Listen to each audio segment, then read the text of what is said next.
good morning, everybody. My name is Paul Holden, and I'm the President and CEO of the Burnaby Board of Trade. I don't know why I just read that because I already knew it, but it's force of habit, I suppose.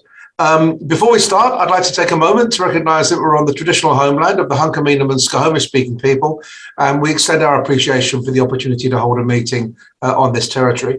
So today's event is part of our Sustainability 101 series and is called Incentives and Tools to Transition to Clean Energy in Your Business. For more than 15 years, the Burnaby Board of Trade has been the leading chamber of commerce on environmental sustainability issues, and the Climate Sustainability and Business Programme houses the BBOT's continued work to promote environmental sustainability in the business community.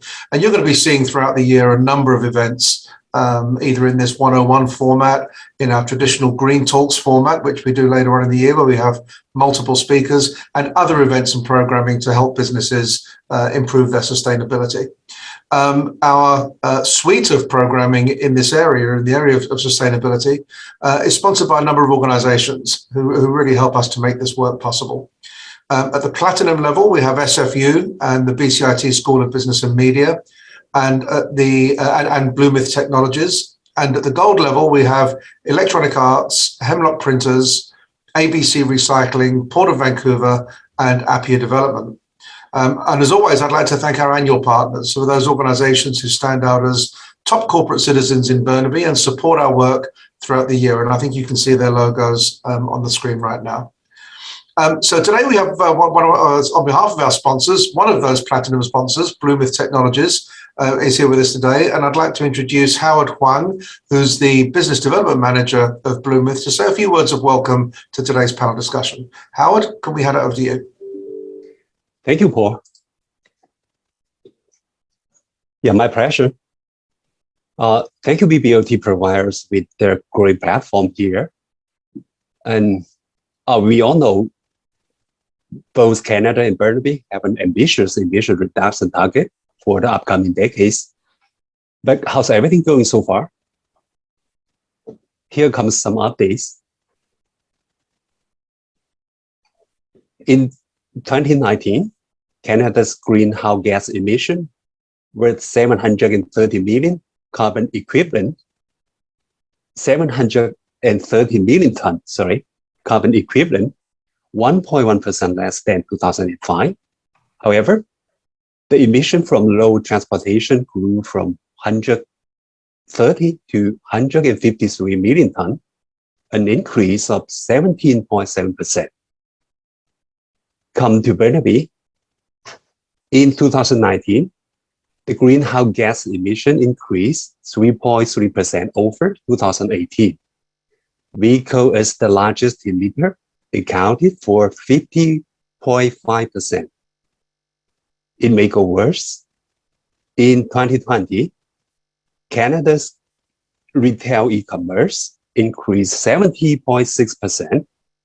Actually, World Economic Forum had alarmed that because of e-commerce, there will be 36% more vehicle and 30% more last mile delivery emission by 2030 in the top 100 cities of the world. However, as the major response to vehicle emission, the EV movement still takes time. So new technology of solutions need to be adopted to catch up the intervention.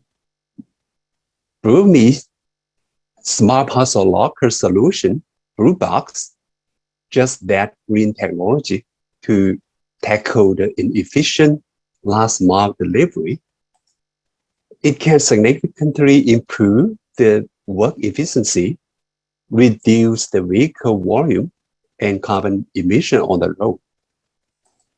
And the practice in Europe had proven that well-designed smart parcel locker network can reduce 2/3 of the delivery emission in a community.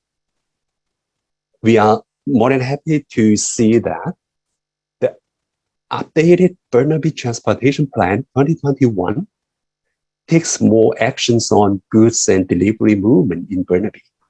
But we will continue our effort to appeal for taking more attention and intervention to control the last mile delivery emission. Thank you, Howard. Excellent. Thanks very much for supporting us with the event that we have today. Great pleasure.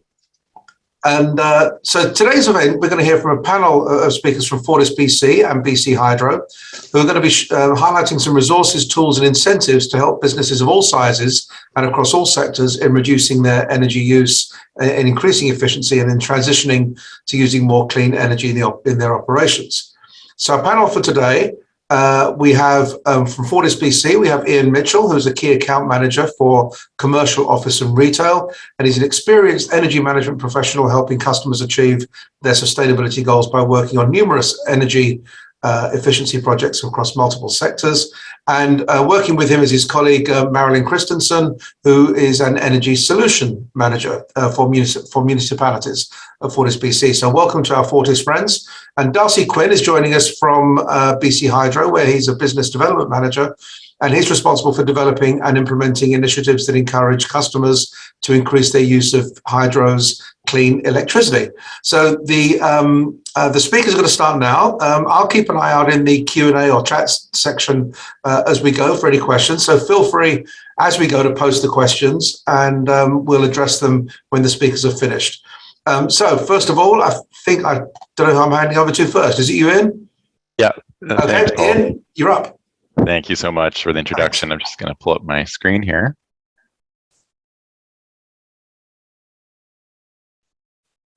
Okay. Am I good? Everyone sees my screen? Yep. Excellent. Yeah, so again, my name is Ian Mitchell. I'm a key account manager at Fortis for large office, commercial office, retail, and provincial and federal government. Joining me on the presentation is Marilyn Christensen, who oversees local government municipalities. So really, Fortis is going through a massive evolution of our energy system. So we want to go over our clean growth pathway to 2050. I'm going to go over that as well with our RNG, renewable natural gas. And then Marilyn's going to talk about some of our energy conservation programs we have out in the market.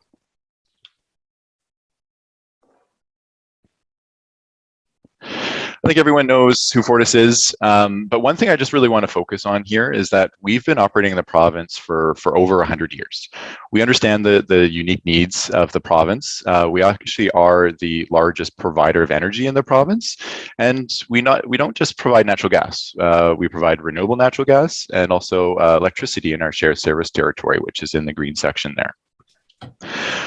I just want to, before I get started, I just want to go over just the recent cold snap that we had, just to kind of put it in perspective of how much energy they actually require in this province. So we had in the lower mainland, it was minus 15, minus 16 degrees on December 27th. And BC Hydro, they hit their peak demand, which was just over 10,000 megawatts. We actually provided at the same time 20,000 megawatts of energy. So it just sort of highlights the magnitude of how much energy is required to meet peak demand in BC. And this is going to be important consideration as we move forward and try to decarbonize our energy supply. So our clean growth pathway is to 2050. So the provincial targets and our own targets that we set forward to reduce emissions it entails 4 key pillars. So energy efficiency. Marilyn will talk about and go over some of the programs that we have out in the market, but we're planning to triple our spend in energy conservation programs. Renewable natural gas. So I'll get into what that is for people in a minute, but our long term for 2050 is to get up to 75% of our gas supply to be renewable. And our short term goal, 30 by 30, is 15%. And I'll just touch on in a moment where things are going in which direction, but we think we're going to we might even hit that target earlier than the 2030. The other 2 pillars I won't discuss today is low carbon fuels for transportation, so electric EV in our shared service territory, as well as CNG for large buses and other large freight, as well as global LNG, so getting marine vessels off of bunkering fuel, which has high emissions. So really, as I mentioned, we're going through a complete evolution of our energy system and how we deliver energy to our customers. So historically, it was a traditional approach where we kind of have natural gas that come down from the north or from Alberta. But really, as we move forward, it's going to be more distributed and diverse. There's going to be sources of renewable energy coming in at all locations throughout the province. So what is renewable natural gas? So I get this question quite a bit, and we were actually the first utility in North America to offer renewable natural gas. I think it was about 8 years ago. And it was at the time, and it is still today, we started with biogas. So it's taking from some of the list of the projects in the Lower Mainland are there on the screen, but it's taking capturing the methane that's released from decomposition of organic matter and other compost and garbage, and it's capturing that methane. So methane that would be otherwise normally released into the atmosphere, it's capturing the methane, cleaning it and scrubbing it, and then injecting it into our existing infrastructure. So, and how it works is it works as a displacement model. So unless you're right next to a producing facility, you're not going to get that particular molecule. So it displaces regular natural gas. So when you purchase RNG, you're getting to claim the carbon neutral or near neutral benefits, and it displaces regular natural gas. So that's biogas.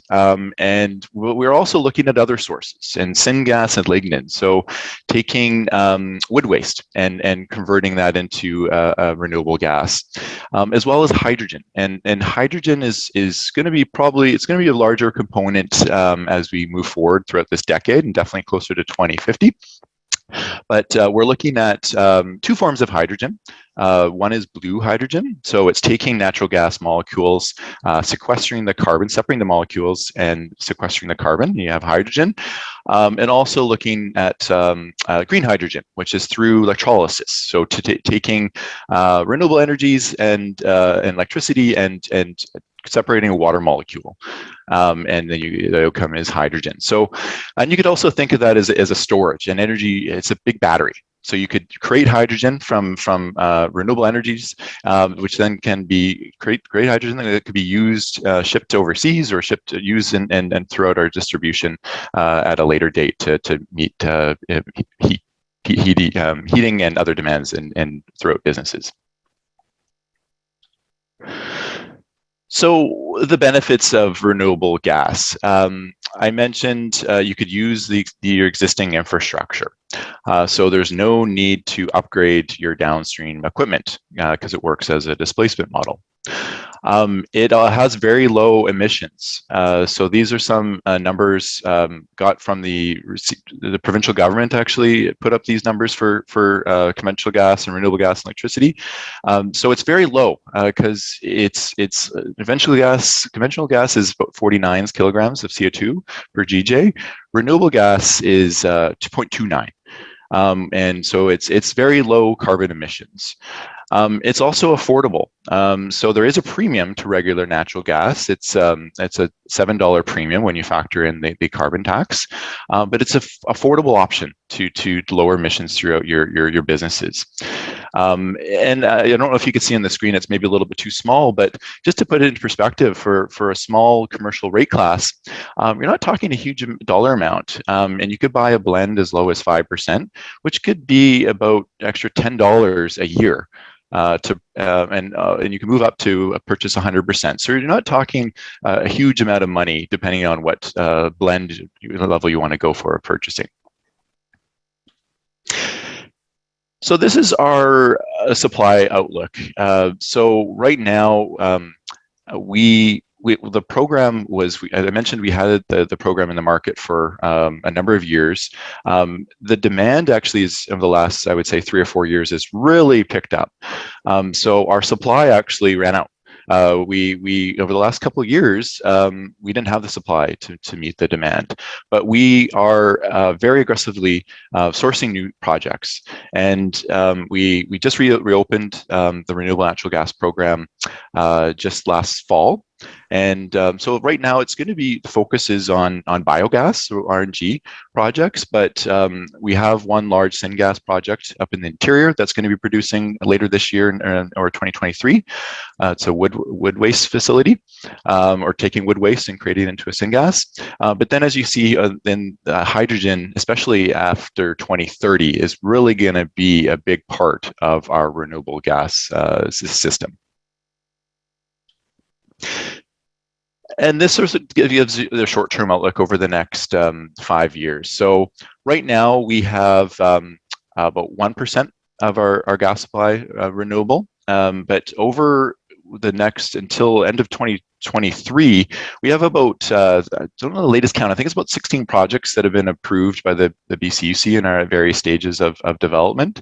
But we're going to have, by end of 2023, we anticipate to have just shy of 9 petajoules. That's 9 million GJs that'll be available to customers. So we're really ramping up our supply.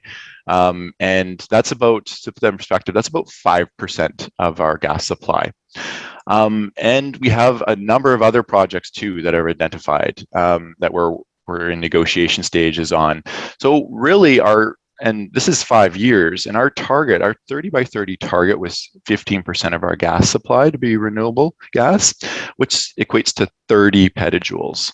So looking at this graph, we could, if everything pans out, we could actually hit our target, and maybe well before 2030.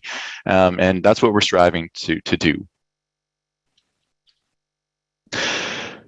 So, but really, I'm talking about renewable gas and energy supply, and that it's very important to get to carbon neutral and low carbon goals.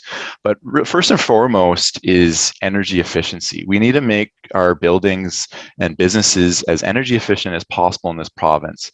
And as I mentioned, we're tripling our investment, and I'm going to pass it over to Marilyn now, who's going to go over some of the offerings that we have out in the market for businesses and the business communities. Actually, Ian, would you mind, just before we move over, there was a question that came up, I guess prompted by when you spoke about December the 27th and the massive level of demand that existed on that day. And I must admit, I've got confused with my joules and watts and gigas and teras and what have you, but I think it was 10 units of whatever it was from hydro and 20 from yourselves. And Andy asked the question, how does that compare to a normal average demand, either generally speaking or at that time of year? Yeah, I don't have what the average in terms of megawatts, what would it be on an average winter day. Really, it was, I mean, that event that we had, I mean, we don't get temperatures that low that often in the province, or in the lower mainland. But really, it was just to highlight just the magnitude of how much energy was required to meet the peak demand on that day and provide heating for families and businesses when in the time of need.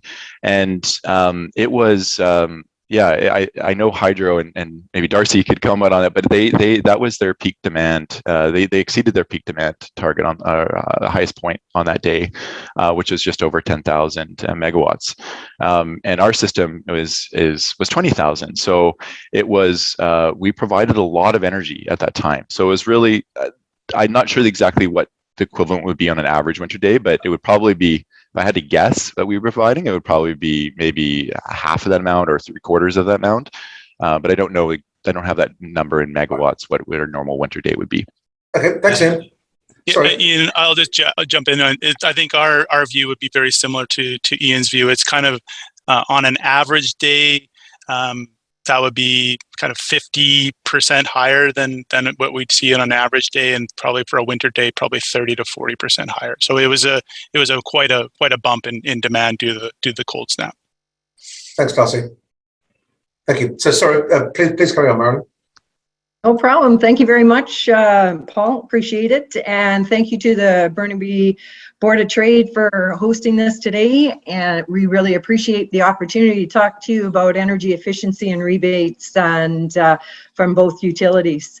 So as you know, at FortisBC, we're committed to reducing our customers' GHG emissions by 30% overall by 2030, as Ian had stated.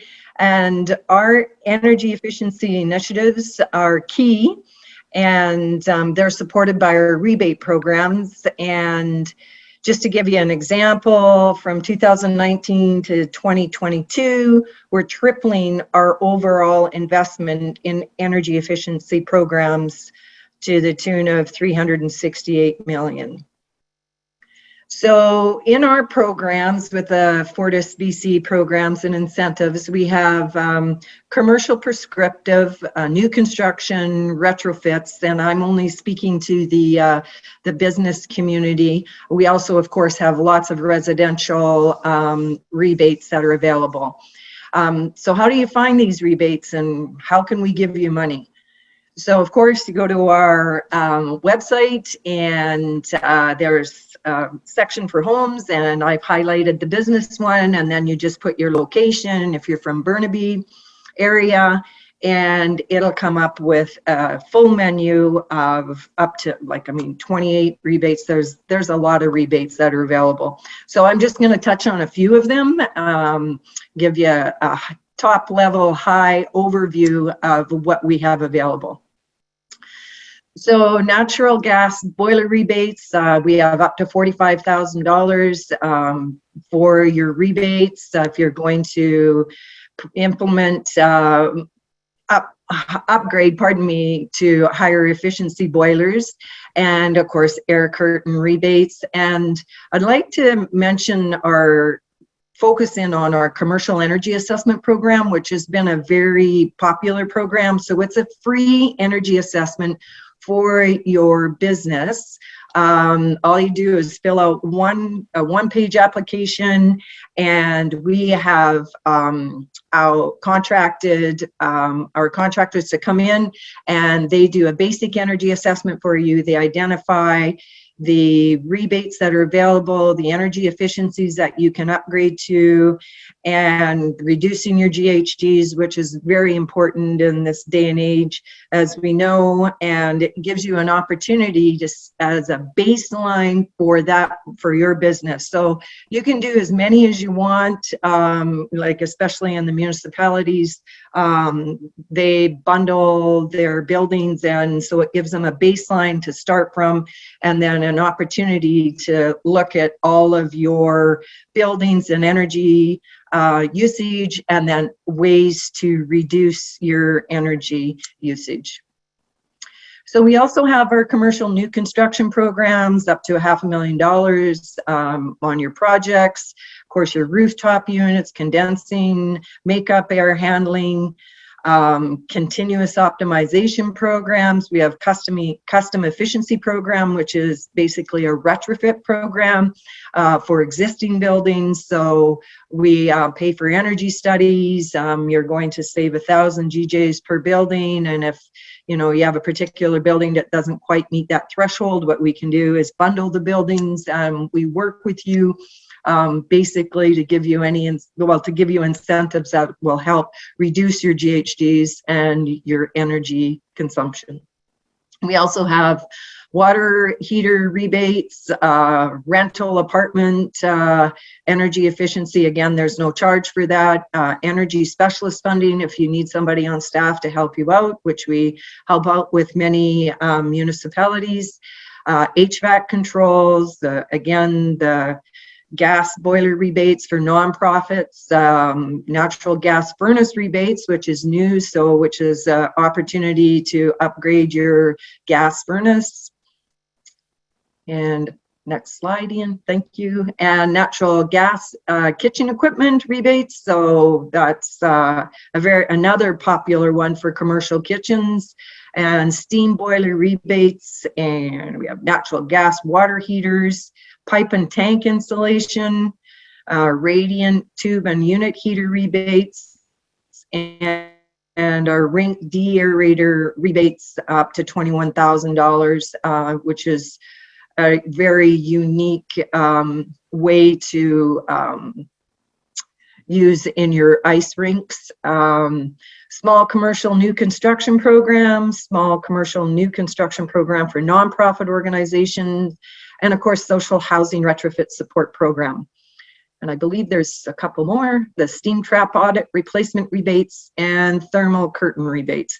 So as you can see, there's a whole plethora of business rebates that are available to you. We're more than happy to help you out with that and work with you on any type of project that you have.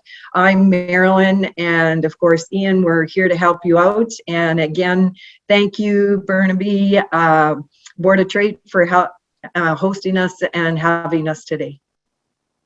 Thanks very much to both of you. And I thought maybe just before we move on to Darcy, there were a couple of questions that came up specifically relating to some of the subjects that you've both been chatting about. So if you don't mind, maybe we can just do those now. And Darcy, we'll make sure you have all the time that you need as we move forward.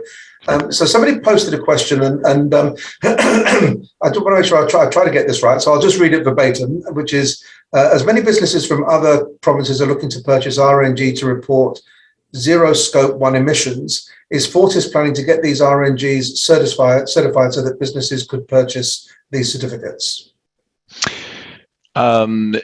Yes, I'm not for, I mean, we have the certification process. I would have to defer to our renewable gas team. There's some conversations on what the program is and how it's going to evolve to, but I would have to circle back on that. I don't want to say, I know that we're looking into that. I don't know, I can't really comment on it at this point, but I know we're definitely investigating that to have, because that's come up with other customers as well.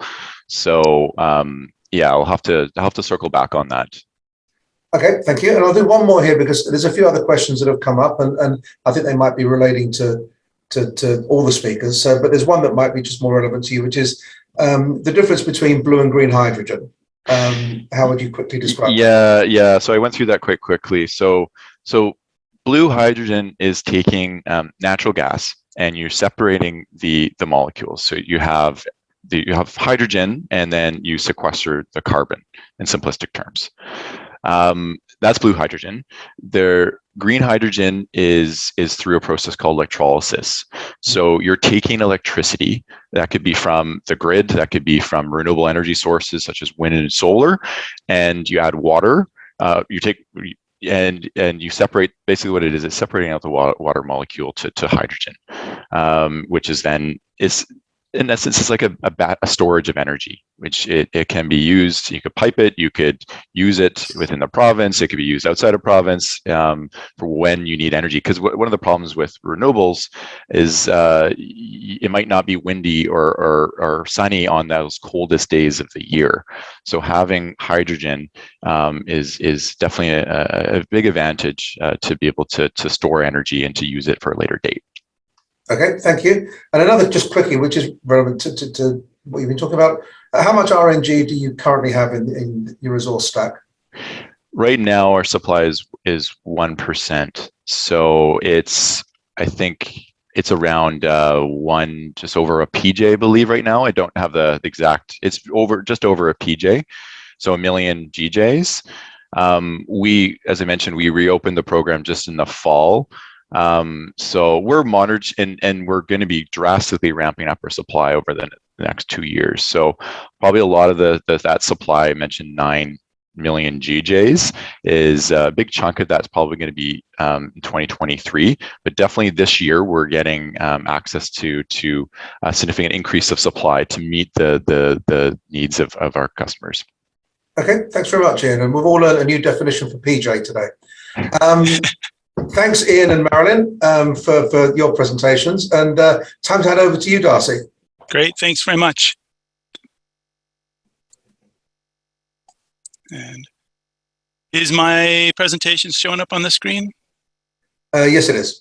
Oh, all that time we spent in the pre-work paid off, so that's great. So thanks everyone for the invitation here from the Burnaby Board of Trade, and my name is Darcy Quinn, and I'm a business development manager at BC Hydro, and I've also been part of the team developing the Electrification Plan for BC Hydro, and that's what I'll be talking about today.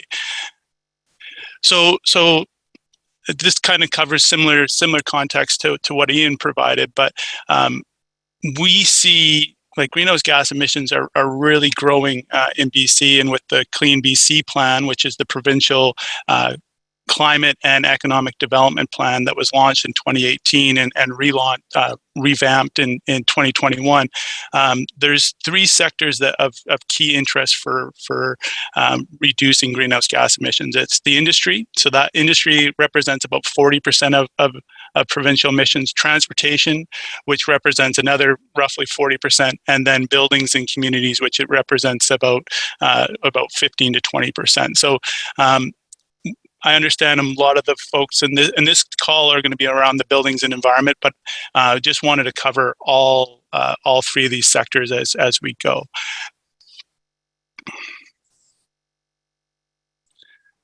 So BC Hydro and BC has one particular advantage in the energy sector is that we have a very clean electricity sector. So BC is primarily sources its electricity from hydro, which is zero carbon, and so that's an advantage that we have relative to other jurisdictions which need to decarbonize their electricity grid in addition to their gas grid. So we're in a good position there, and because we have such a clean grid, it does create opportunities for electrification within multiple different sectors: buildings, transportation, and industry. And I'll just add, as part of the comprehensive review that was done by the province in 2019 to 2021, one of the outcomes was a BC Hydro strategy where we've committed to 100% clean delivery standard. So within the next few years, we will have be able to commit and document and that all of the electricity delivered to our retail customers in BC will be certified as 100% clean. So that's a big milestone. And when you see the greenhouse gas intensity, that's going to drop down to zero. And the other thing that we've done is we've committed by 2030 to remove natural gas generation from our system. So that'll further green our grid. So we're going to be one of the cleanest electricity sectors in North America, which is something that we should all be proud of as British Columbians. And so to help support the Clean BC objectives, and also just to, as part of our 5-year strategy, we've been really looking to increase our electrification and grow our load. And as part of that plan, we've recently launched the BC Hydro Electrification Plan. And electrification is not new. So the concept here is to help customers switch from fossil fuels to electricity, or to use more electricity in their applications. This could be electric vehicles, this could be fuel switching, and this is not new, and we've been doing it for many years. But people couldn't quite figure out exactly what the programs meant, and it was all done in kind of different groups and different silos. So the purpose of the electrification plan was, one, to bring all the electrification initiatives under one banner, and then also to implement some new programs to support electrification. And so the plan was announced last September, and it's a 5-year plan that will create $260 million of potential investments funding to support electrification. And it targets fuel switching, which targeting the building environment, transportation and industry sectors. Also, we've got a load attraction program. So historically, customers who want to come to BC, there's nothing really that we can offer them. So we've been recently introduced a clean economic development rate that would support some of these hydrogen proponents and other customers in the clean sector to attract them to BC. It offers them a discounted rate on the transmission side. So that's a positive outcome for them. And the other thing we're trying to do, and this is a really big initiative, is to make it easier for customers to connect to our grid. So we often hear that it takes too long and it's too complicated to connect to our grid. And so on the distribution side, as well as on the transmission side, we've got initiatives underway to make it easier and more more cost effective and timely to connect to our grid. So that'll be a big outcome. So people are more comfortable and feel supported as they connect to our grid. One of the things we hear quite often when we started to launch the Electrification Plan is, you've been talking about conservation since the 80s, and now all of a sudden you're talking about using more product. Isn't that contradictory? And really it is. We find them complementary rather than contradictory, because the more electricity we use efficiently, that frees up more energy for us to use for other applications. And so we're going to continue moving forward with our efficiency programs, but we're also going to be continuing to support electrification. And the efficiency is going to help us avoid capital expenditures, help customers save money, save time. So they are complementary, and so you won't be seeing our DSM programs being phased out by any way.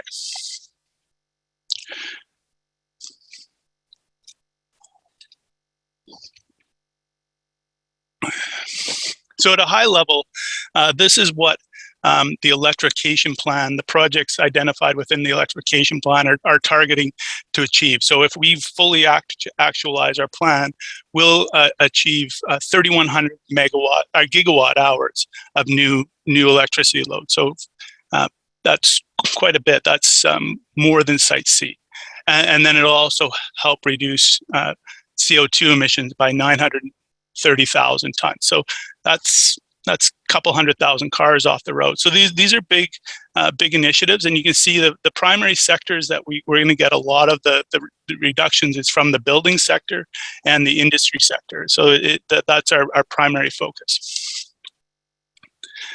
One of the things you'll see, and I know this is, we've had some good-natured ribbing on our communications front with Fortis, is really trying to build awareness of the electrification. So you'll see a lot more electrification initiatives around heat pumps and education, where historically we've been a little bit more resistant to promote electrification. So you'll be seeing a lot more ads with our team here. So just flag that. So as I said earlier, homes and businesses represent about 20% of net greenhouse gas emissions in the province, and space heating represents a significant portion of that. And so there are opportunities to electrify, and in the built environment sector, particularly for new existing buildings, it's not simple, but that's part of the objective of these programs, is to help make it easier for customers, homes and businesses to switch to electricity. And so some of the plans that we've moved forward with on the building side is we've added $13 million in top-up offers for residential heat pumps. So this is on top of what the province offers in the Clean BC plan, as well as what the federal government adds. And a heat pump is a device that can allow you to get heating in addition to cooling, and it's a very efficient product. So it's something that we're seeing a lot of uptake in, and it's still an emerging sector. So one thing we're also, in addition to the incentives, we're also working with the trades to educate them to understand what a heat pump is, what the applications would be, and what the economics are. We're also moving forward with some additional funding for the low-income housing sector. So that's been an area where we've heard that there aren't enough programs to support electrification and fuel switching in that sector. So we're moving forward with some new programs there. And then we're also going to have some incentives, an additional $5 million incentives for commercial building retrofits and electrification of new buildings. So those are some programs that help support the fuel switching.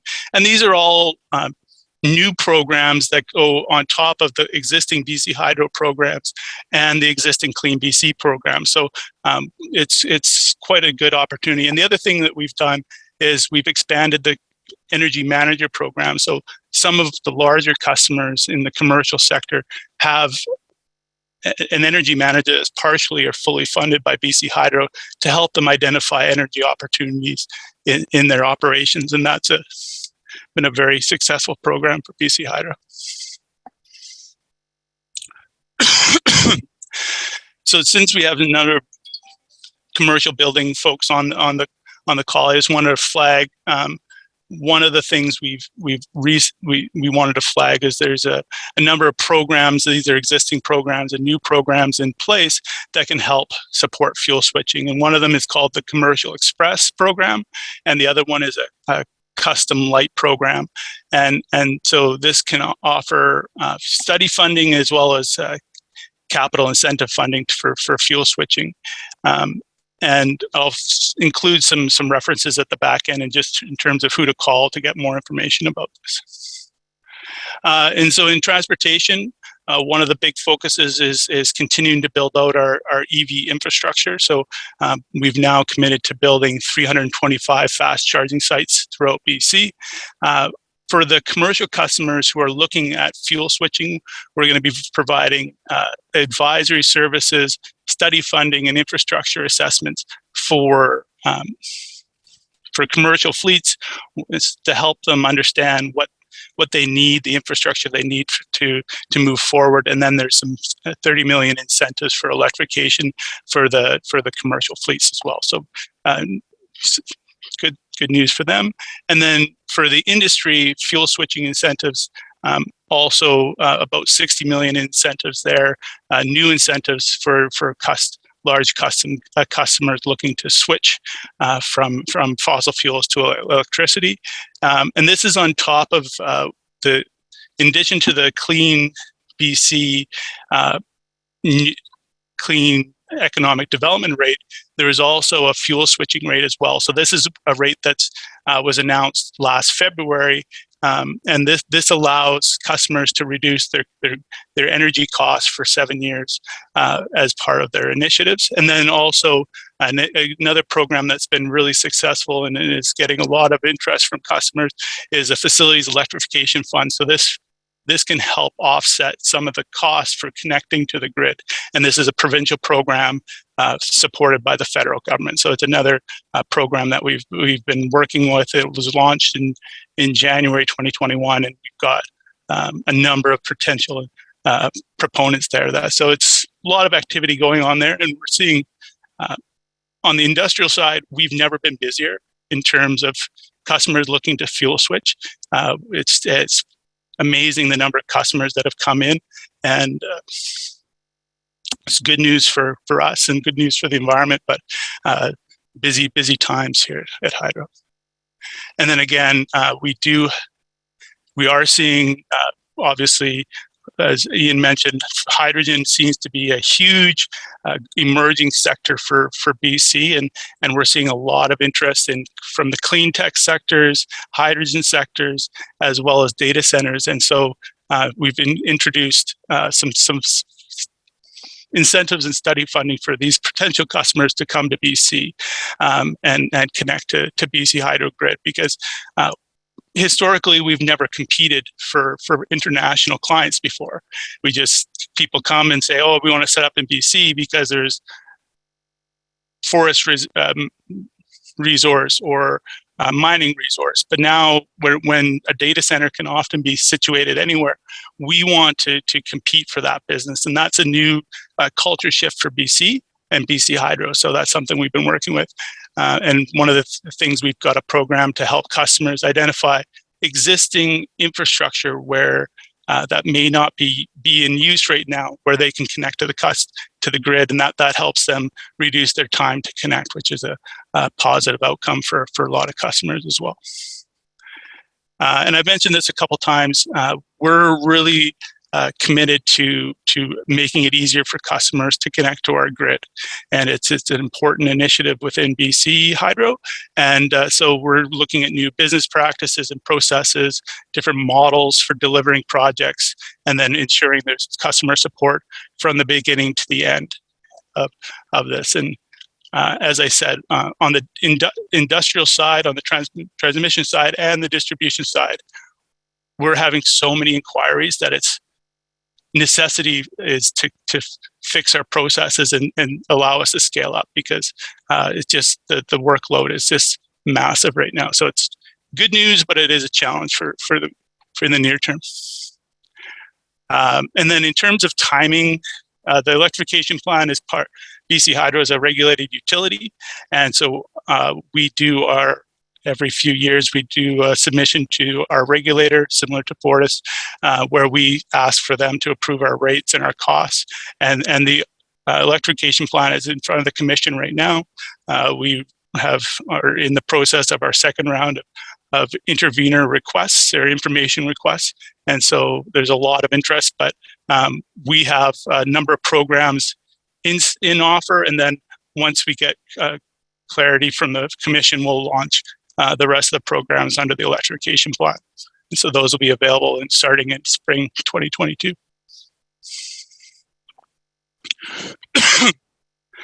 Okay, so just a couple things just to leave people with a couple of actions and call to actions here.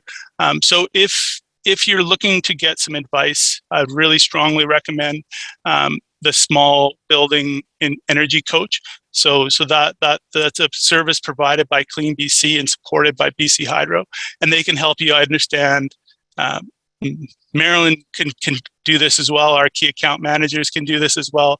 But the programs in Clean BC and BC Hydro are quite complex, and there's multiple ways that you can stack things. So the Clean Small Building Energy Coach can help you guide yourself through that process and identify what's the best opportunities for your business. So the email is right there, and Blake can help you get started with that. And then the other place to reach out to is the Building to Electrification Coalition. So if you are connected in with the coalition, it was founded last year, and it's a number of different. They're providing a lot of leadership on the electrification roadmap, understanding barriers and how to break down those barriers. So it's a very positive initiative that's driven by businesses and stakeholders, and it's making some really good headway in terms of breaking down those barriers to electrification and helping people understand the technologies that are coming, the barriers, and expanding the contractor knowledge base as well. So it's a really positive working group that started, and encourage everyone to reach out to that for more information as well. And that's it for me. Great. Thank you very much, Darcy. And thanks again to Ian and Marilyn. We've got a few questions to go through here, so I'll just go through them.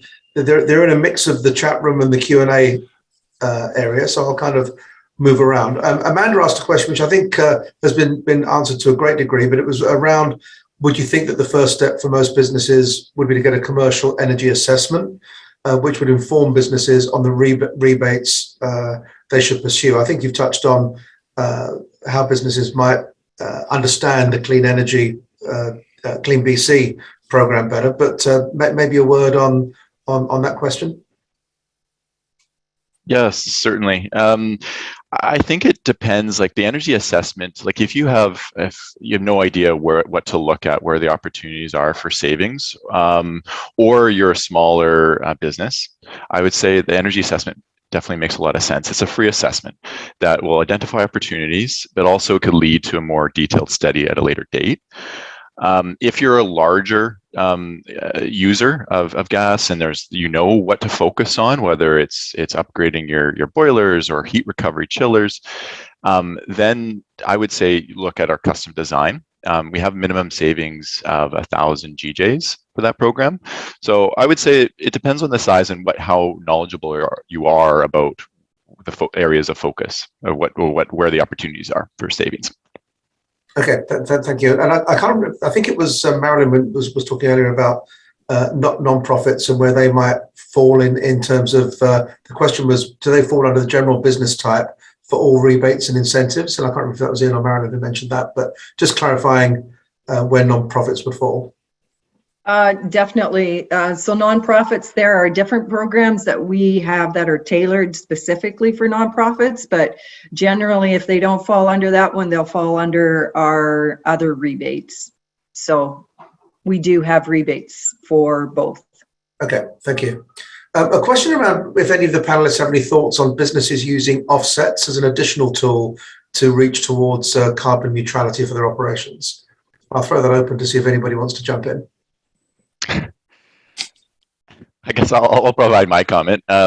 Really, the choice is the customer. That's the ultimate decision, is the customer. We are providing choices to customers. We're providing Fortis choices to lower emissions with RNG, to utilize your existing infrastructure and take advantage of our incentive offerings to lower your energy demand. If your decision is to buy offsets, I mean, that is your own business decision. I mean, we don't have I don't necessarily have an opinion on it. It's up to your usage and what you want out of it, and if that's something you want to explore. But it's having choice and options.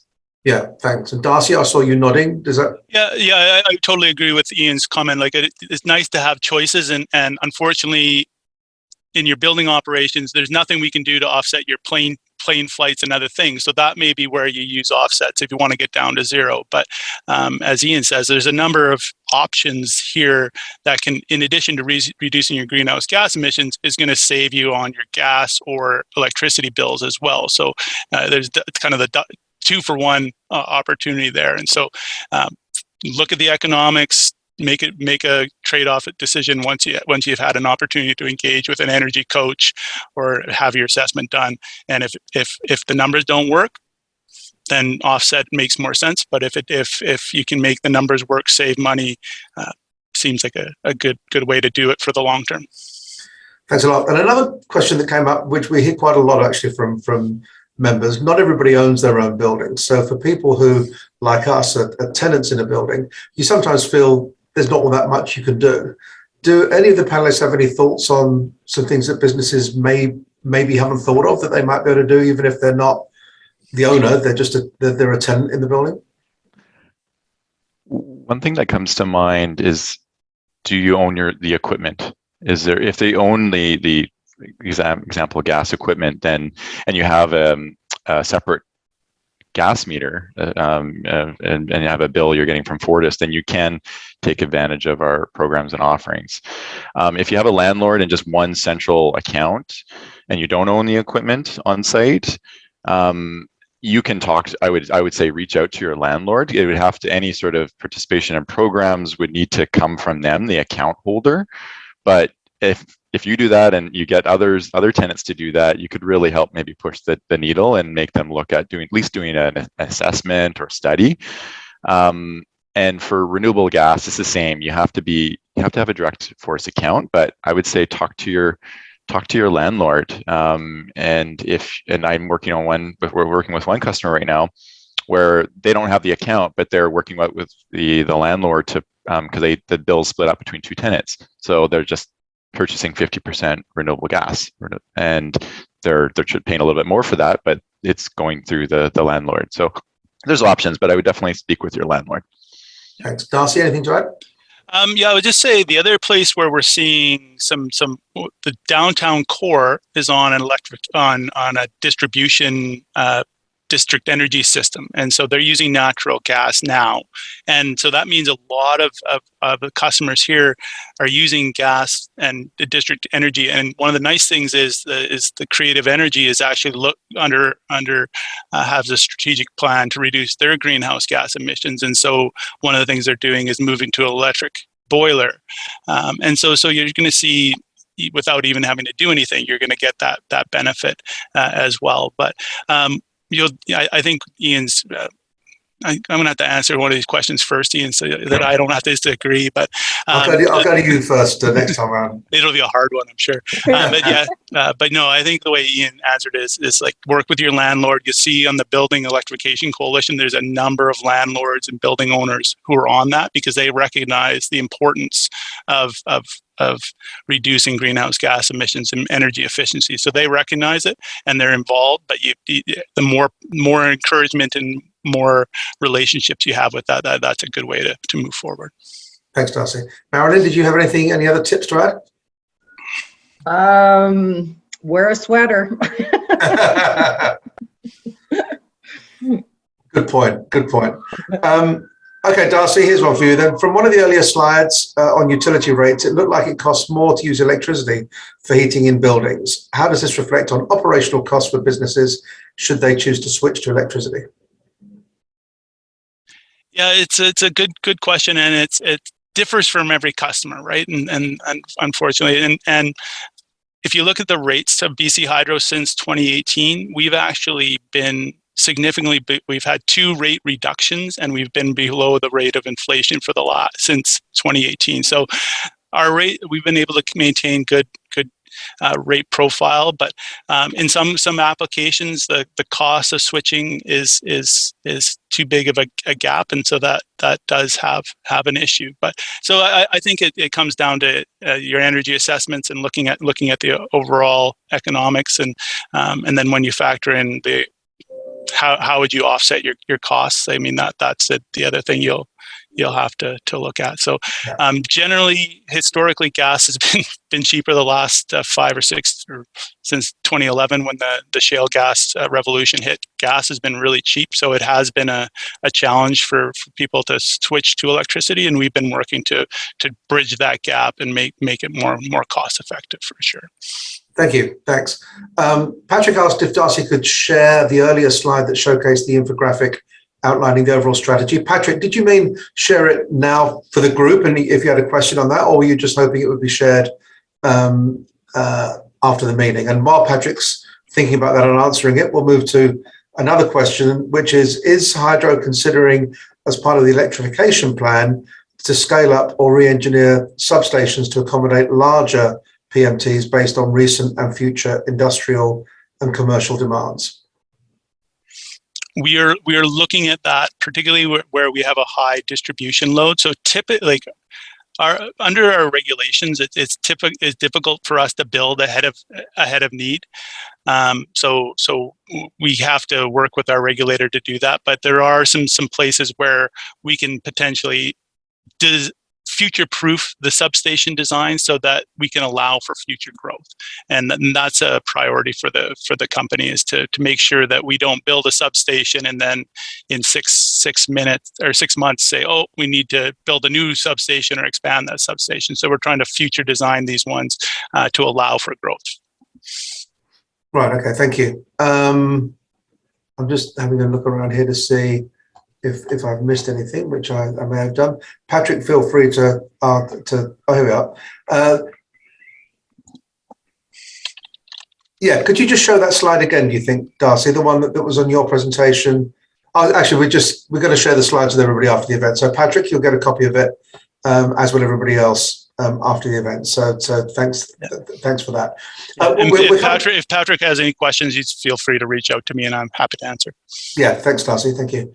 So we're kind of galloping towards the home stretch here, and I just wondered if any of the panelists, we're hearing a lot from our members all the time. We really want to move our operations greener. We want to become more sustainable, and sometimes it really is just that initial, we really want to do it, but I don't know if we can afford it. There's going to be costs involved. How are we going to measure whether or not the investment has been worthwhile?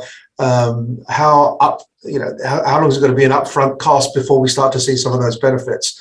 Marilyn, can I start with you, and then we'll go Marilyn, Darcy in. Yeah, definitely. Taking that first step is always scary, and you always don't know what the outcomes are going to be. You're absolutely right, Paul. And we recommend that you do take that first step, and we're here to help you out with the rebates. So such as a commercial energy assessment that's free, gives you an overall assessment of how you can reduce your greenhouse gas emissions, and it shows you on a chart in the study. Right. So, I mean, you have that opportunity to take advantage of it, but you also, if you're going to take action, then you will see the results, right? You can see the results right away on your bills, on whatever action that you take. So, I mean, there are different measurements, and we are in that climate of GHG reduction. So it's really important as individuals, as businesses, in any way, shape, or form, that we can reduce our energy consumption in the utility world. Thanks, Marilyn. Darcy? Yeah, I would say it really depends on the scale of your business, but if you're small scale, really engage with the building, a small building coach, to really understand what the metrics and analysis are. There's lots of resources. And then if you're a larger customer, a commercial customer who own your own building, engage with your key account manager or engage with the BC Hydro commercial team, because there is just, and it sounds like the Fortis team is exactly, there's so many people ready to help, and they'll help you navigate. And because there is federal, provincial, municipal programs out there, and probably at Fortis and BC Hydro are pretty much the only people who can know all these things. So start there, engage your experts, and do your assessment and understand the incentives that work for you, and then make the decision from there. So there's a lot of opportunity out there, and the technology is getting better on heat pumps, on boilers, on all this different technologies emerging. So just be inquisitive, be open-minded, and engage with the resources that are out there, and hopefully you can find something that makes sense for your organization. Thanks, Darcy. And last word to you, Ian. Yeah, I think first and foremost is just look at ways to reduce your energy demand in your buildings and businesses. So take advantage of like Marilyn and Darcy have mentioned, take advantage of utility programs for efficiency to make your buildings as energy efficient as possible. And also, like, if you're interested in renewable natural gas, then you could test the waters. I mean, you could purchase a blend as low as 5% and then ramp up over a period of time, in which are in line with your own business carbon reduction strategies. So it's and again, yeah, work with your key account manager, or call if you don't have a key account manager or don't know.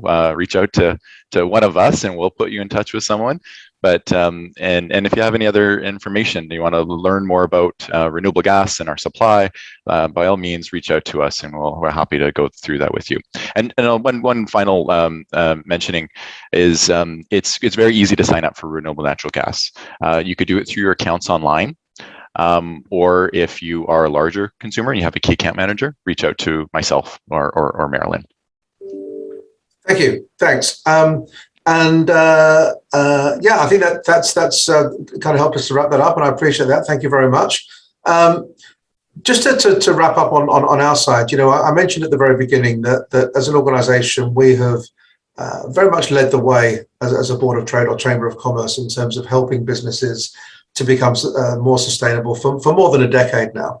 And it's been a really important area for us to focus on, and it's only going to get more important as we all know. So I'd encourage the members that are watching this live today, and the members that are watching the recording that we're going to be sharing afterwards, look out for the work we're doing here, because it will be a mix of these Sustainability 101 discussions and conversations. There'll be other panel-based events. There'll be information resource guides that we'll be providing. There'll be lots and lots of work going on in the coming months and years from us to help businesses understand what they can do to be more sustainable. So keep your eyes out for that. And thanks very much for joining us today. Thank you to our panelists. Thank you to Howard for joining us today and speaking on behalf of our sponsors.